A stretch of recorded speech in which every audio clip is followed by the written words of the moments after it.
if you and another kid got in a fight on the playground, Ectonaut would strap the boxing gloves on you and make you punch it out in a ring that he'd installed in the back of the auditorium. Imagine that today. Good Lord.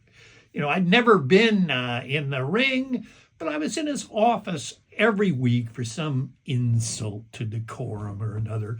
None of it was ever a big deal in my mind, at least until I spread the word that Ectonaut was actually an SS officer in a concentration camp who'd escaped Germany after the war, which might have been fine, except, then I drew a cartoon of him in his uniform and he saw it. His subsequent vitriol was proof to me that I might be on to something. And this was seconded by his approaching me in the hallway my first day back at school. He walked up, bent down, put his arm around my shoulder, said so only I could hear, I was rooting for the virus.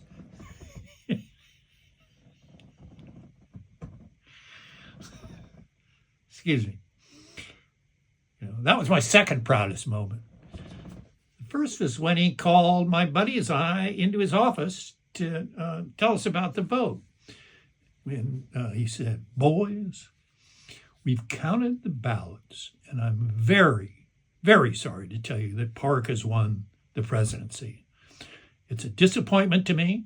I'd change it if I could, but I'm afraid we're just going to have to live with it. I looked over at Bill and John. Now, they were sad they lost, I'm sure, but more than that, they were dumbfounded. They'd never heard a teacher, much less a principal, talk about another kid like that.